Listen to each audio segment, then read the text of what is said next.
Tiefe Ausschnitte, kurze Röcke. Auf dem Münchner Oktoberfest geizt Frau nicht mit ihren Reizen und zeigt, was sie zu bieten hat. Für viele Männer erfüllt sie gerade hier das Idealbild einer Frau, zumindest für die Deutschen. Doch wie sehen das die Zugereisten? Verschiedene Nationen gehen dem Mythos typisch deutsches Fräuleinwunder auf den Grund. Typisch deutsch. Ein bisschen bescheuert und die Sau rauslassen. 1,90, blond, 90, 60, 90, oder? Eine mit Dirndl und großen Möpsen. Und da wären wir schon wieder beim Thema, dem Aussehen.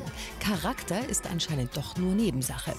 Aber denken die Wiesengäste wirklich, dass wir alle blond, blauäugig und willig sind?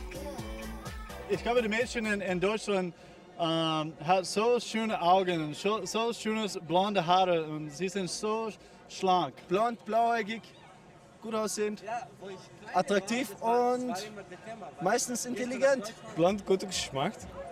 Sieht gut aus, gute Figur. Auch wenn wir für immer alle blond sein werden, beim Aussehen sammeln wir ordentlich Punkte. Ob stilecht in Tracht oder auch sonst. Die meisten versuchen modisch immer up-to-date zu sein. Deutsche Frauen sind einfach geil. Mehr mit Style, mehr mit Stil, einfach hübsch. Ja, die Holländer sind doch trendiger. Die Italiener kaufen nur, was teuer ist, immer zu Mode, zu beweisen, ich habe das. Die Russen schauen auch besser aus.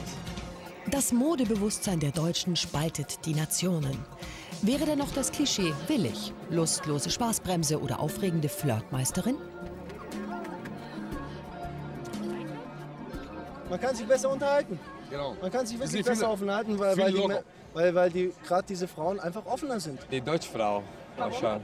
Weiß ich nicht, weil sie kann man nicht zu viel reden und nur einfach mit den Lachen und den Augen zu schauen, dann ist schon so. Die Holländer sind meist so pschuh. Und die Deutschen, die sind so manchmal angehört so.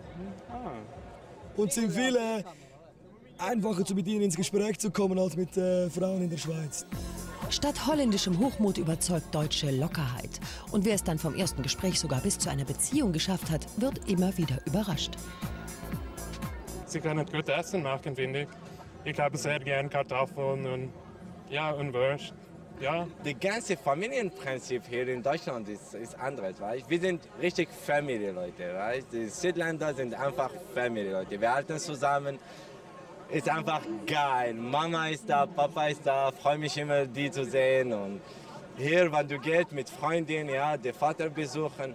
Oh Scheiße, wir müssen zu meinen Eltern gehen. Ich denke, deutsche Mädchen mag viel Spaß. Auch wenn die deutschen Frauen angeblich alle gleich sind, blond, blauäugig, nicht immer modisch gekleidet, aber flirtwillig. Diese ausländischen Männer haben ihre Partnerinnen fürs Leben schon gefunden und die sind deutsch.